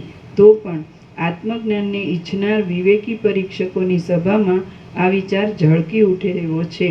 સર્વ પદાર્થોનો નિષેધ છેવટ કાષ્ટમૌન ઉત્પન્ન કરનાર છે. તેથી તેનો વિવાદ કરવામાં આવતો નથી, કેમ કે વિવાદથી નિર્વિશેષ કરેક્શન સર્વ પદાર્થોનો નિષેધ છેવટ કાષ્ટમૌન ઉત્પન્ન કરનાર છે. તેથી તેનો વિવાદ કરવામાં આવતો નથી, કેમ કે વિવાદથી નિર્વિશેષ એવા આત્માનો પરિચય થતો નથી, એટલે તેમાંથી આત્મજ્ઞાન થવું સંભવિત નથી. જે પ્રત્યક્ષ આદિ પ્રમાણો વડે અગમ્ય છે, ચિહ્નથી રહિત છે અને પોતાના અનુભવ વડે જ જણાય તેવું છે, તે બ્રહ્મ વિવાદો વડે શી રીતે મળે? સર્વ શાસ્ત્રભેદના અર્થને ઉલ્લંઘી રહેલ, ચિહ્નથી રહિત, સ્વચ્છ, એક, જન્મ આદિ વિકારથી રહિત, અનુભવ સ્વરૂપ, નામરૂપથી રહિત, સર્વના આદિરૂપ અને સંજ્ઞાઓની કલ્પનાથી પણ રહિત એવું શુદ્ધ એક ચિદાકાશ જ અહીં છે, બીજું કશું નથી. માટે તેમાં બીજા દ્રશ્ય આદિ નિરુપયોગી મેલની શંકા રાખવાનું કાંઈ જ પ્રયોજન નથી. શ્રી યોગ વાસિષ્ઠ મહારામાયણમાં નિર્વાણ પ્રકરણના ઉત્તરાર્ધનો બોધ પ્રકાશીકરણ નામનો સર્ગ 195મો સમાપ્ત. સર્ગ 196મો કાવડિયાઓનું આખ્યાન. આ 196મા સર્ગમાં ગુરુશાસ્ત્ર આદિ ઉપાય વડે જે રીતે બ્રહ્મની પ્રાપ્તિ થાય તે રીતે લાકડાની કાવડ ઉપરનાર કાવડિયાના આખ્યાન વડે સંક્ષેપથી વર્ણન કરવામાં આવશે. વાલ્મીકી બોલ્યા, હે મહાબુદ્ધિશાળી, કમળના જેવા સુંદર નેત્રવાળા શ્રી રામચંદ્રજી ઉપર પ્રમાણે કહી મુહૂર્ત માત્ર વિશ્રાંત થયા અને મૌનપણે પરમ પદમાં સ્થિર થઈ ગયા. આમ તે પરમ તૃપ્તિ પામ્યા અને પરમાત્મામાં વિશ્રાંતિ પામ્યા. હવે તે પોતે સર્વ જાણતા હતા છતાં લીલા વડે વસિષ્ઠ મુનિને ફરીવાર પૂછવા લાગ્યા. રામ બોલ્યા, સંશયરૂપી વાદળોને વિખેરી નાખવામાં શરદ ઋતુના જેવા હે મહાસમર્થ ભગવાન મુનીશ્વર, હમણાં મારા ચિત્તમાં આ એક કોમળ સંશય ઉત્પન્ન થયો છે કે સંસારરૂપી મહાસાગરમાંથી તારનારું આ મહાજ્ઞાન સમસ્ત વાગજાળનું ઉલ્લંઘન કરીને વાણીથી બહાર રહેલું છે. હે માન આપનાર, આ જે સત્ય બ્રહ્મ નિશ્ચયથી ચિદ્રૂપ જ છે તેના સ્વરૂપનું મોટા પુરુષો પણ વાણી વડે કથન કરી શકતા નથી. તે સર્વ સંકલ્પથી રહિત છે, પરમ જાણવા યોગ્ય આત્મ સ્વરૂપ છે, માત્ર તુર્ય અવસ્થા વડે જ જણાય છે અને તે દુર્ગમપણાને પ્રાપ્ત થઈ રહેલ છે. એ નિર્વિકલ્પ બ્રહ્મ પ્રતિયોગી નીચે ટાંચ છે. અભાવ યો યસ્યા અભાવઃ તસ્ય પ્રતિયોગી ન્યાયશાસ્ત્ર. એ નિર્વિકલ્પ બ્રહ્મ પ્રતિયોગી, વ્યવચ્છેદ અને સાંખ્ય ઇત્યાદિ ભેદને ઈચ્છનાર પુરુષોને સવિકલ્પ તથા બોધ કરવાને એ સમર્થ એવા શાસ્ત્રોના વચનો વડે શી રીતે મળી શકે? શાસ્ત્રોમાં અનેક પ્રકારના દ્રઢ વિકલ્પો અને શબ્દો આદિ રહેલા છે. એ શાસ્ત્રોથી કંઈ જ્ઞાનનો લાભ થતો નથી, તો પછી અનેક વિકલ્પ આદિ ભ્રાંતિ પરંપરામાં ભટકવા માટે ગુરુ તથા શાસ્ત્ર આદિની કલ્પના શા સારું કરવામાં આવે છે? હે વક્તાઓમાં શ્રેષ્ઠ મહારાજ, તત્વજ્ઞાન થવામાં ગુરુ તથા શાસ્ત્ર આદિ કારણરૂપ છે કે નથી? આ વિષયમાં આપ એક નિશ્ચય કહો. વસિષ્ઠ બોલ્યા, હે મહાબાહુ, તમે કહો છો તેમ શાસ્ત્ર કંઈ જ્ઞાનનું કારણ નથી, કેમ કે શાસ્ત્ર અનેક પ્રકારની શબ્દ રચનાઓ વડે રચાયેલું છે અને પરમપદ એવા નામથી રહિત છે. છતાં હે રામચંદ્રજી, એ શાસ્ત્રાદિક કેવી રીતે ઉત્તમ બોધ જ્ઞાન આપે છે તે વિશે હું તમને સંક્ષેપથી કહું છું.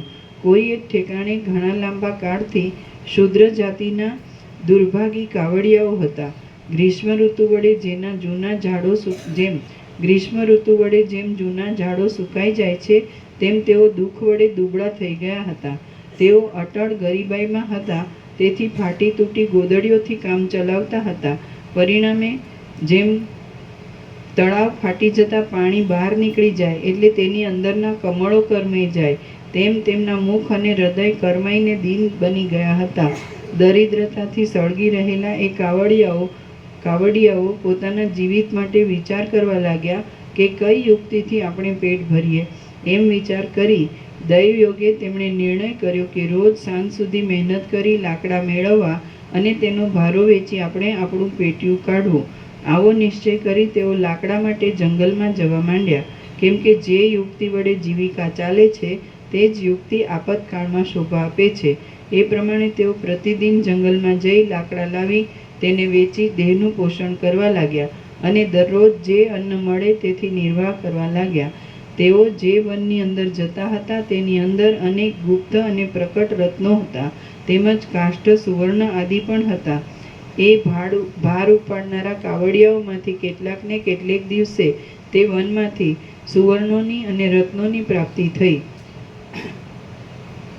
હે માન આપનાર, ઘણા કાળથી શૂદ્ર તરીકે ઓળખાતા એ કાવડિયાઓમાંથી કેટલાક ચંદનના લાકડા વેચીને, કેટલાક પુષ્પો વેચીને અને કેટલાક તો ફળો વેચીને જીવવા લાગ્યા. કેટલાક ભાગ્યહીન મંદ બુદ્ધિવાળા કાવડિયાઓને કાંઈ પણ સારરૂપ મળતું નહોતું, તેથી તેઓ જંગલમાંથી ખરાબ લાકડા લાવી તે વેચી પોતાનો નિર્વાહ ચલાવવા માંડ્યા. તેમની આજીવિકાનું મુખ્ય સાધન જંગલની કેડીઓ જ હતી. લાકડા માટે જ ઉદ્યમ કરનારા એ કાવડિયાઓ જંગલમાં જતા હતા. તેમાંથી કેટલાક તો રત્ન આદિ પ્રાપ્ત થઈ જતા તરત જ દરિદ્રતાના તાપથી રહિત થઈ ગયા. તે પ્રમાણે તેઓ નિરંતર મહાવનમાં જતા હતા. તેટલામાં એક પ્રદેશમાંથી તેમને ચિંતામણી નામનો મણિ જડી ગયો. એ ચિંતામણીમાંથી તેમને સર્વ વૈભવની સમૃદ્ધિ પ્રાપ્ત થઈ અને તેઓ પરમ સુખી થઈ સુખપૂર્વક ત્યાં રહેવા લાગ્યા. ઉત્તમ દેવતાઓ જેમ સ્વર્ગમાં સુખપૂર્વક રહે છે, તેમ લાકડા માટે ઉદ્યમ પરાયણ થઈ રહેલા તે કાવડિયાઓ સર્વ અર્થ આપનારા તે ચિંતામણીને મેળવીને નિર્દ્વંદ્વ ટાઢ તડકો, ક્ષુધા, તૃષા આદિ દુઃખથી રહિત થઈ સુખ ભોગવવા લાગ્યા.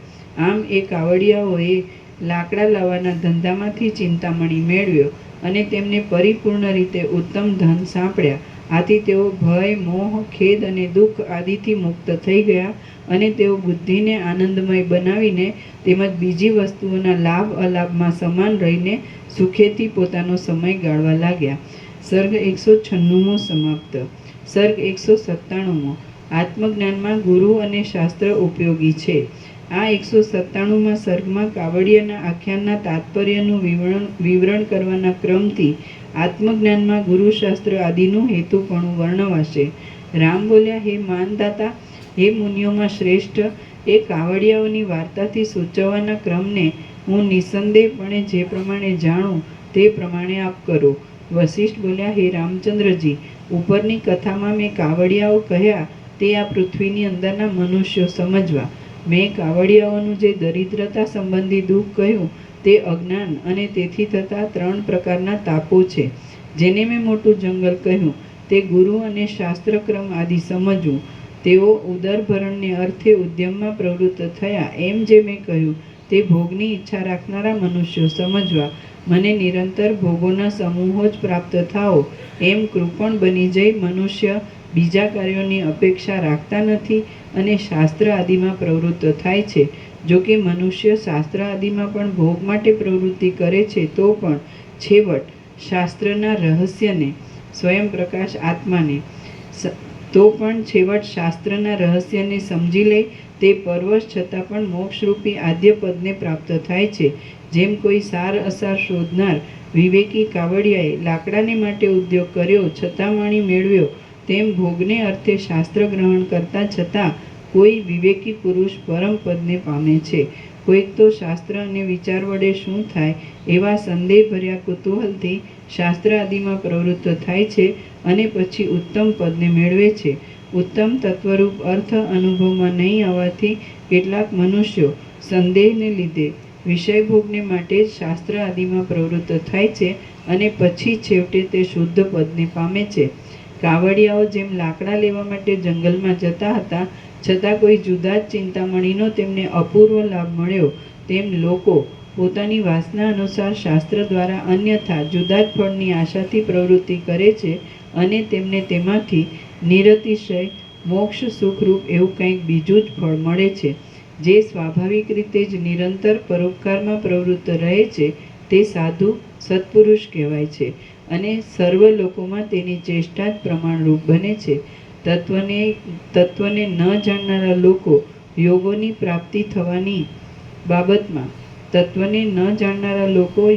પ્રાપ્તિ થવાની બાબતમાં સંદેહયુક્ત હોય છે. તેથી તેમને શાસ્ત્રના ફળ વિશે શંકા રહે છે, છતાં તેઓ સત્પુરુષોના આચારને લીધે શાસ્ત્ર આદિમાં પ્રવૃત્ત થાય છે. જેમ કાવડિયાઓ લાકડા માટે જંગલમાં જતા હતા, છતાં પણ તેમને વનમાંથી ચિંતામણીનો લાભ થયો, તેમ મનુષ્ય શાસ્ત્ર આદિમાં ભોગને માટે પ્રવૃત્તિ કરે તો પણ તેમને યોગ તથા મોક્ષ એ બંને મળે છે. જેમ કેટલાય કાવડિયાઓને વનમાંથી ચંદનના લાકડાનો, કેટલાકને ચિંતામણી નામના મણીનો અને કેટલાકને સામાન્ય રત્નનો લાભ થયો, તેમ આ સંસારને વિશે પણ શાસ્ત્રમાંથી કેટલાક મનુષ્યોને ભોગનો લાભ, કેટલાકને અર્થનો લાભ, કેટલાકને ધર્મનો લાભ, કેટલાકને ત્રિવર્ગનો ત્રણેયનો લાભ, કેટલાકને મોક્ષનો લાભ અને કેટલાકને એ સર્વનો ચારે પુરુષાર્થનો લાભ મળે છે. હે રામચંદ્રજી, ત્રિવર્ગનો ધર્મ, અર્થ અને કામનો ઉપદેશ તો શાસ્ત્ર આદિમાં છે, પરંતુ બ્રહ્મની પ્રાપ્તિ વાણીથી અગોચર છે, માટે તેનો ઉપદેશ બ્રહ્મનું પ્રતિપાદન કરનારા શાસ્ત્રોમાં પણ નથી. જેમ વસંત આદિ ઋતુની શોભા તે ઋતુમાં ઉત્પન્ન થનાર ફળ, પુષ્પો આદિ વડે સૂચિત થાય છે, તેમ સર્વ વાક્યાર્થો વડે માત્ર બ્રહ્મનો બોધ જ સૂચિત થાય છે. જેમ વસંત આદિ ઋતુની શોભા તે ઋતુમાં ઉત્પન્ન થનાર ફળ, પુષ્પો આદિ વડે સૂચિત થાય છે, તેમ સર્વ વાક્યાર્થો વડે માત્ર બ્રહ્મનો બોધ જ સૂચિત થાય છે, પરંતુ તેનું યથાર્થ જ્ઞાન તો પોતાના અનુભવ વડે જ પ્રાપ્ત થાય છે. જેમ મણિ, દર્પણ તથા ચંદ્ર આદિ સર્વના સૌંદર્યને ઉલ્લંઘી રહેલું લાવણ્ય સ્ત્રીરૂપી રત્નની અંદર અનિર્વચનીય રૂપે રહ્યું હોય છે, તેમ સર્વ દ્રશ્યને ઉલ્લંઘન કરી રહેલો બ્રહ્માનુભવ શાસ્ત્રની અંદર રહેલો છે. સર્વ પદને ઉલ્લંઘી રહેલો આ પરમ બોધ શાસ્ત્રથી, ગુરુના વાક્યથી, દાનથી કે ઈશ્વરાર્ચનથી પ્રાપ્ત થતો નથી. હે રામચંદ્રજી, આ સર્વ પરમાત્માની અંદર વિશ્રાંતિ થવામાં કારણરૂપ નથી, છતાં તેઓ શી રીતે યથાર્થપણે કારણરૂપ થાય છે તે વિશે હું કહું છું તે સાંભળો. શાસ્ત્રના અભ્યાસ યોગ વડે ચિત્ત વિશુદ્ધતાને પ્રાપ્ત થાય છે અને તે નિષ્કામ શાસ્ત્રના અભ્યાસ યોગ વડે ચિત્ત વિશુદ્ધતાને પ્રાપ્ત થાય છે અને તે નિષ્કામ થતાં પણ તત્કાળ શુદ્ધ પદને દેખે છે. આ શાસ્ત્રથી નિષ્કામ થતાં પણ તત્કાળ શુદ્ધ પદને દેખે છે. આ શાસ્ત્રથી અવિદ્યાનો સાત્વિક ભાગ વધે છે અને એ સાત્વિક ભાગ વડે તેનો તામસ ભાગ ક્ષય પામે છે. શાસ્ત્રરૂપી મુખ્ય જળ વડે મેલને ધોઈ નાખનાર પુરુષ અચિંત્ય શાસ્ત્ર પ્રભાવને લીધે અને નિત્ય શુદ્ધ આત્મવસ્તુના સામર્થ્યથી પરમ શુદ્ધતાને પ્રાપ્ત થાય છે. સૂર્ય અને સમુદ્ર નજીક થઈ જાય છે ત્યારે તે બંનેની ઈચ્છા નહીં છતાં પણ સ્વાભાવિક રીતે પ્રથમ ન દેખાતું ત્રીજું સૂર્યનું જળમાં પડેલું પ્રતિબિંબ ખડું થઈ જાય છે. તે પ્રતિબિંબ આભાસ રૂપે વિદિત છે અને વિસ્તારવાળું જણાતા છતાં સત અને અસત છે. તે પ્રમાણે મુમુક્ષુ પુરુષનો અને શાસ્ત્રનો પરસ્પર સંબંધ થાય ત્યારે આત્મજ્ઞાન થાય છે અને તે આત્મજ્ઞાન અનુભવમાં આવતા સર્વ પદોથી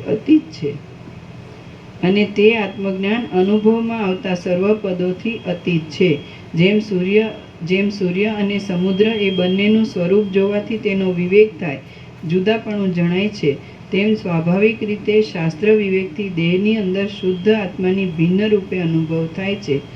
અંદર શુદ્ધ આત્માનો જેમ સૂર્ય અને સમુદ્ર એ બંનેનું સ્વરૂપ જોવાથી તેનો વિવેક થાય, જુદાપણું જણાય છે, તેમ સ્વાભાવિક રીતે શાસ્ત્ર વિવેકથી દેહની અંદર શુદ્ધ આત્માનો ભિન્ન રૂપે અનુભવ થાય છે.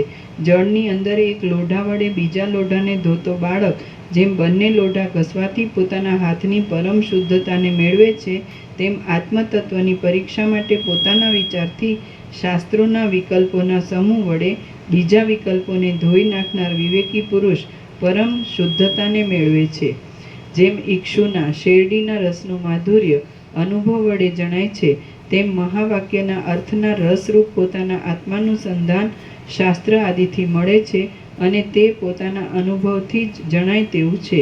જેમ આકાશમાં ફેલાઈ રહેલો સૂર્યનો પ્રકાશ કાંતિ અને ભીંતનો સંયોગ થતાં સ્ફુટપણે અનુભવમાં આવે છે, તેમ આત્મજ્ઞાન પણ શ્રવણ અને તેનો યોગ્ય અધિકારી એ બંનેનું મિલન થતાં સ્ફુટપણે અનુભવમાં આવે છે. જે શ્રવણ ત્રિવર્ગ માત્રની ધર્મ અર્થ અને કામની સિદ્ધિને માટે થાય છે, પરંતુ મોક્ષને માટે થતું નથી, તે બહુશ્રુત તત્વવેત્તા પુરુષોની ચર્ચામાં શ્રવણ કરવામાં આવ્યું હોય તો પણ તુચ્છ અને મૂર્ખતા બતાવનાર છે. તે જ ખરેખર શ્રવણ કહેવાય કે જેનાથી જ્ઞાન થાય, તે જ ખરેખર જ્ઞાન કહેવાય જેનાથી સમતાનો ઉદય થાય, અને તે જ ખરેખર સમતા કહેવાય જેનાથી જાગ્રતમાં પણ સુષુપ્તિના જેવી નિર્વિકલ્પ સ્થિતિ પ્રાપ્ત થાય. કરેક્શન, સમતા કહેવાય. તે જ ખરેખર શ્રવણ કહેવાય કે જેનાથી જ્ઞાન થાય, તે જ ખરેખર જ્ઞાન કહેવાય જેનાથી સમતાનો ઉદય થાય, અને તે જ ખરેખર સમતા કહેવાય જેનાથી જાગ્રતમાં પણ સુષુપ્તિના જેવી નિર્વિકલ્પ સ્થિતિ પ્રાપ્ત થાય. આ પ્રમાણે આ સર્વ શાસ્ત્ર આદિથી પ્રાપ્ત થાય છે, માટે સર્વ પ્રયત્નથી શાસ્ત્ર આદિનો અભ્યાસ કરવો. હે રામચંદ્રજી, બ્રહ્મલોક પર્યંતના ઐશ્વર્ય સુખથી પણ અધિક અને સર્વેશ્વર રૂપ એવું મોક્ષ નામનું અનાદિ સુખ ગુરુની વાણીથી, શાસ્ત્રાર્થની ભાવનાથી, સત્સંગતિથી, નિયમથી અને શાંતિથી પ્રાપ્ત થાય છે. શ્રી યોગ વાસિષ્ઠ મહારામાયણમાં નિર્વાણ પ્રકરણના ઉત્તરાર્ધનો શાસ્ત્ર મહાત્મ્ય નામનો સર્ગ 197મો સમાપ્ત.